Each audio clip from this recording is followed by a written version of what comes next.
Megastar Shakib খানের upcoming cinema, যে সিনেমার ডিরেক্টর হিসেবে থাকছেন Mehedi Hasan Hriday, production house real energy production house, এই সিনেমাটা নিয়ে নানান সময় নানান রকমের খবর সোশ্যাল মিডিয়ায় কিন্তু আসা যাওয়া করছে, আমরা দেখতে পাচ্ছি। কারণ এই সিনেমাটার হাইপ এখন থেকেই এই লেভেলে আছে।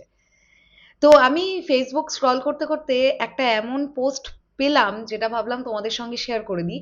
কিন্তু প্রথমতই তোমাদের একটা বিষয় বলি, যেটা আমার কাছে খবর এলো, আমি শুধু সেটাই শেয়ার করছি।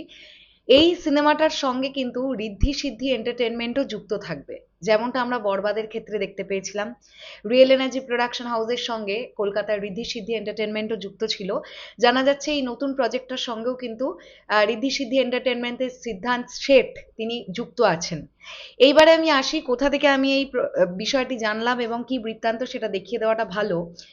এসডি স্বাধীন বলে একটি পেজ এটি পোস্ট করেছে, এবং এই যে ছবিটা তোমরা দেখছো, এই ছবিটা কিন্তু পোস্ট করেছিল সাকিবিয়ান লিগেসি। দেখছো মেগাস্টার শাকিব খান এবং মিশা সওদাগরজির ছবি এখানে। তো এর ওপরে যে লেখাটা লেখা আছে সেটা আমি তোমাদেরকে একটুখানি পড়ে শোনাতে চাই, চলো দেখি।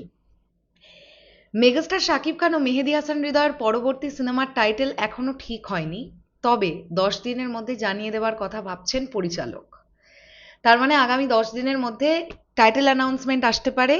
এই সিনেমাটার টাইটেল এখনো পর্যন্ত ডিসাইডেড নয়, এমনটাই জানা যাচ্ছে। ওকে, গল্পের প্রয়োজনে আবারও মিশা সওদাগর থাকতে পারেন, তবে কোন চরিত্রে এটা এখনো পর্যন্ত ক্লিয়ার না। তবে কোনো একটা বিশেষ চরিত্রে মিশা সওদাগর থাকবেন। তবে প্রযোজকের থেকে ইঙ্গিত পাওয়া গেছে এপার এবং ওপার বাংলার অভিনেতা অভিনেত্রীদের দেখতে পাওয়া যাবে এই সিনেমায়, যেহেতু রিয়েল এনার্জির সঙ্গে রিধি সিদ্ধি এন্টারটেনমেন্ট যুক্ত থাকবে। জানা গেছে এই সিনেমায় বিদেশি ভিলেন থাকবে। তো এবার যে পোস্টটা করছে তার মতে সে বলছে যে আমার মতে বাংলাদেশ থেকে চঞ্চল চৌধুরী আর কলকাতা থেকে অঙ্কুশকে ভিলেন হিসেবে নিলে জাস্ট জমে যাবে। আর জানা গেছে নায়িকার বিষয়টি নিয়ে নায়িকা হিসেবে ইধিকা পল, সুস্মিতা চ্যাটার্জি, ঐন্দ্রিলা সেন, আরও 2 থেকে 3 জনের মধ্যে কথা কথা চলছে। খুব তাড়াতাড়ি কাস্টিং এর ঘোষণা আসবে।